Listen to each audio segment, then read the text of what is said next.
Hi there, it's Galen, Design Team member with Unity Stamp Company.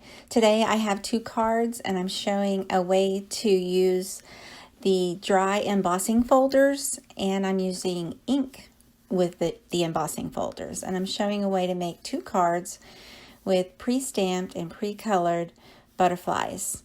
And so I start with the Unity kit called Forest Butterfly, and I pre-colored these beautiful big butterflies.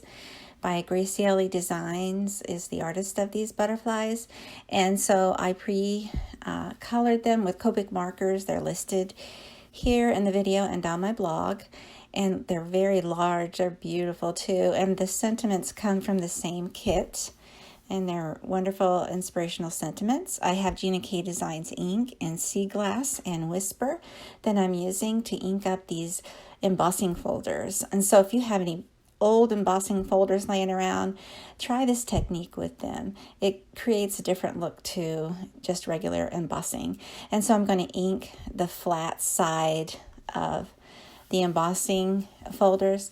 I did it three ways. I use that middle way where I'm using inking the flat side to make the color the majority, and the negative, which is the leaves, they'll be white or whatever the color is of the card base there. So I pre-trimmed that, a pre-die cut A2 size, or a little bit smaller than A2 size panels there with cardstock. I lay it on the dry side and flip over the wet side of that inked area, and then I'm going to put it through my Cuttlebug machine. It's just a manual die cutting machine and embossing machine, and you just put that through. I like to run it through twice, forward and backward again, and then you remove that embossing folder that has been inked, and you'll see the ink transfers to that card base. It's real pretty, and also it's embossed, so it's raised as well.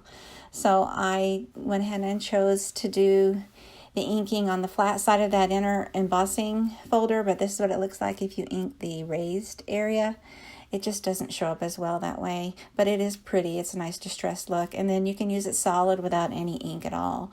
But I just wanted to use them a different way. So all of them can be used differently, and the butterfly works with any of them. I just chose to do the flat side of the embossing folder. So this time I'm using that Whisper ink by Gina K Designs. It's very light. It was a little lighter than what I thought it would turn out to be, so I did add a little bit of distress ink on the edges just to give it a little more darker detail in some of the areas. And so the same thing is, it looks a little differently. It's a different embossing folder, but you can use it with different kinds of inks. Here's different colors and different looks you can use. So I did some samples before I did this whole thing. So the samples gave me an idea of what I wanted to go for. Try smaller pieces to practice this if you want to start with that. And so I used distress ink in pumice stone, and to just add a little distress ink around the edges. And so I decided to go ahead and emboss the flap of each of the envelopes as well to match the same embossing that the cards have. And so the flap is actually embossed. It looks real pretty. It adds a pretty matching accent.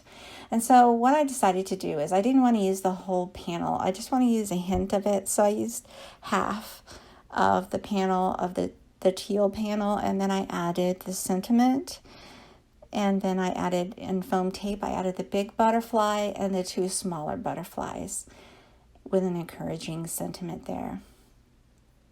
And so that's one of the cards and envelopes. And then this distressed one, I also trimmed the edges of that and left the darker areas on the top and the bottom of that paper strip there. And then I put that one in the center, added the butterfly and the sentiment where I thought they would look the nicest. And there you go. You have two envelopes and two cards in no time with really a decorative, unique look of dry embossing.